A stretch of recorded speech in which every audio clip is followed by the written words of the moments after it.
The big but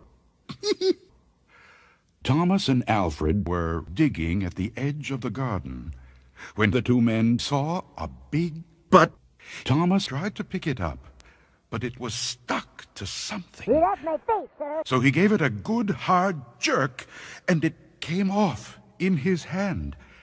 Thomas and Alfred looked it over carefully. This will make a very good soup, but I think I'll take it home.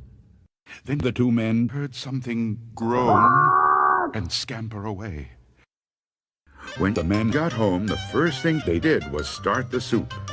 Into the big soup pot went water, carrots, green beans, corn, barley, onions, potatoes, Donald Trump, a snitch of beef, some salt and pepper, and the but.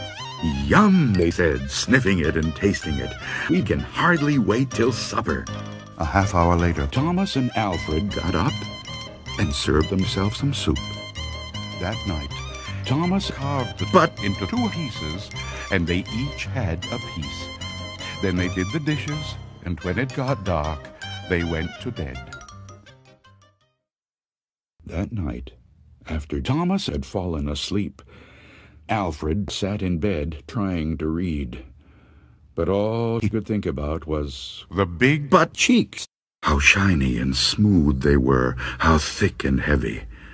They were beautiful, he thought, just beautiful. Then Alfred thought he heard a strange voice.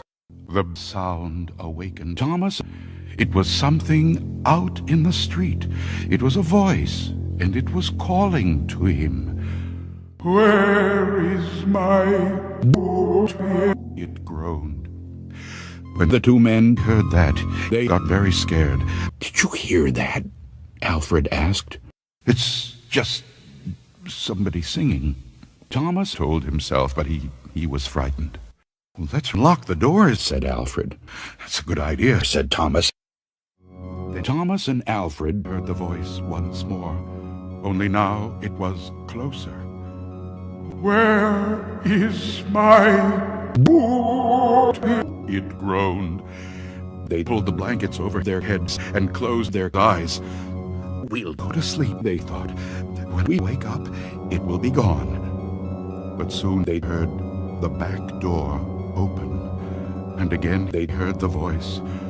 "Where is my boat?" it groaned. Thomas and Alfred were Really scared. They got out of bed again and piled all the furniture against the door. Then Thomas and Alfred heard footsteps move through the kitchen, into the dining room, into the living room, into the front hall. Then slowly they climbed the stairs. Closer and closer they came. Soon they were in the upstairs hall. Now they were outside the door. "Where is my booty?" the voice groaned. Oh! Fuck! Thomas and Alfred Screamed. Suddenly, the front door flew open, and in walked the ghost of King Big Booty. Where his butt should have been, there was nothing but a ragged stump oozing blood. The butt had been ripped clean off.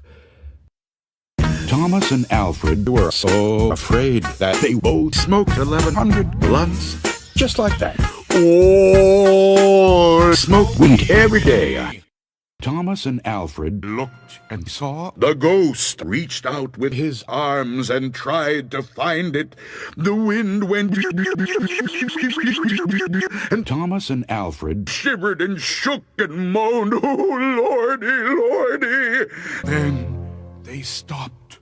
"Where is my booty?" the voice groaned. "You've got it!"